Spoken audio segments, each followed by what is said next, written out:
Welcome to today's Explainer. I really want you to lean in close for this one because we are taking a deep dive into the hidden world of insurance claims. You know, behind every denied claim, every delayed payment, and every suspiciously low settlement, there is often a highly calculated strategy happening entirely behind closed doors. And today, we're going to unpack exactly how it works. Okay, let's dive into this. Just imagine for a second that the friendly voice on the other end of the phone, that person telling you they just want to get things sorted out for you, what if they're actually using a precise strategy, a playbook engineered behind closed corporate doors to leverage your very real fear and your immediate financial desperation right against you? To really grasp the stakes here, we've got to ground this in reality. Picture a mother sitting in a harsh, fluorescent-lit hospital waiting room. Her husband was just hit by a distracted driver. They're suddenly looking at 3 surgeries, 2 months without any income. The hospital bills are piling up way faster than she can even physically open the envelopes. She's exhausted, she's absolutely terrified, and she's just waiting for that insurance call that promises to, quote, help.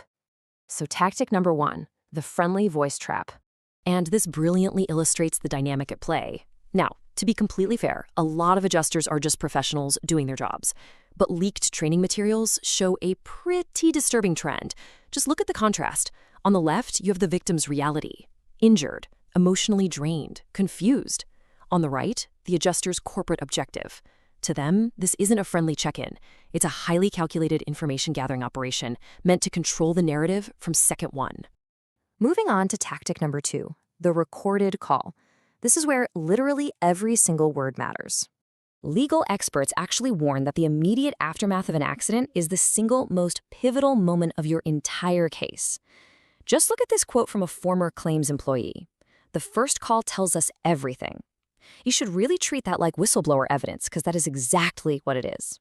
Before you even fully understand your own injuries, before you even think about calling a lawyer, before the physical swelling even shows up, your words, your pauses, and your tone of voice, they're already being aggressively analyzed.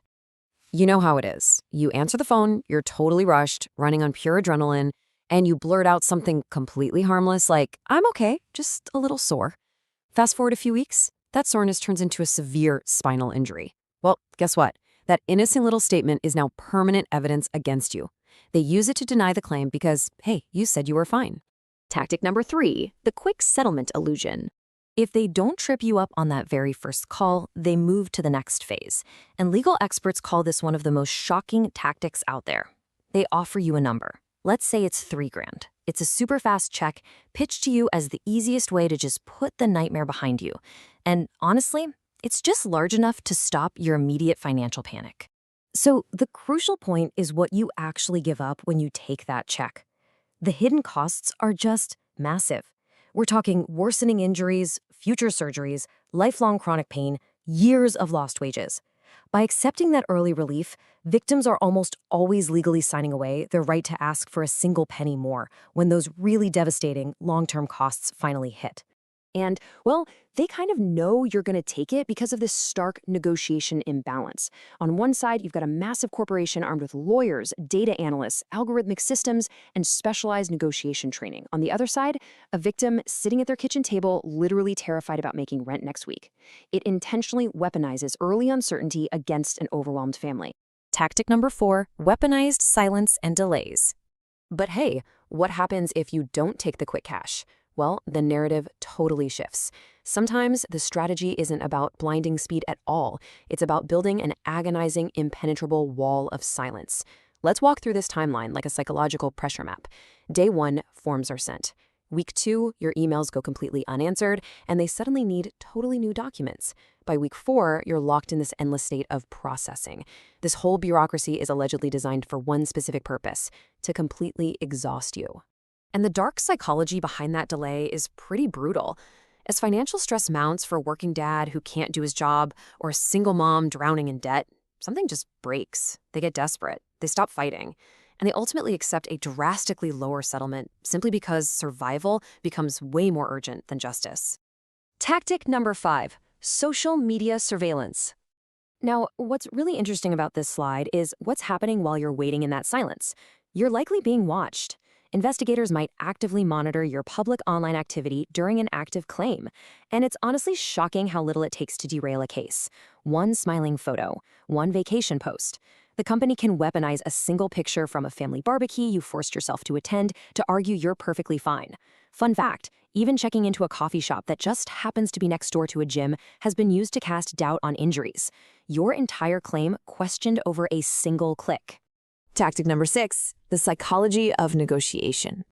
Ultimately, we've got to understand the underlying weapon powering all these tactics. It's an emotional chess game.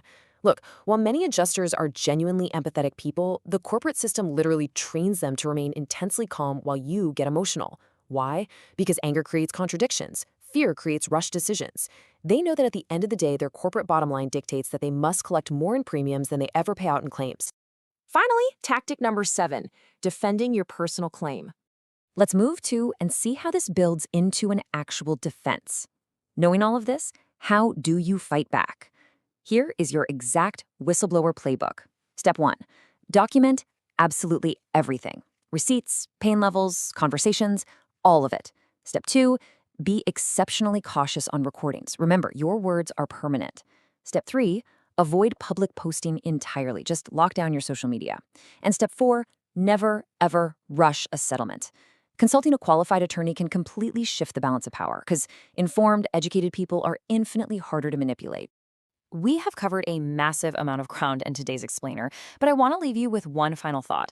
The scariest part of this entire system isn't just the money.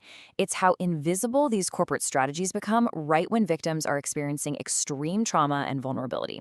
So the next time a massive corporation calls you in your absolute darkest moment and calmly says, "We're here to help," I want you to remember everything we unpacked today and ask yourself this one haunting final question. Help who?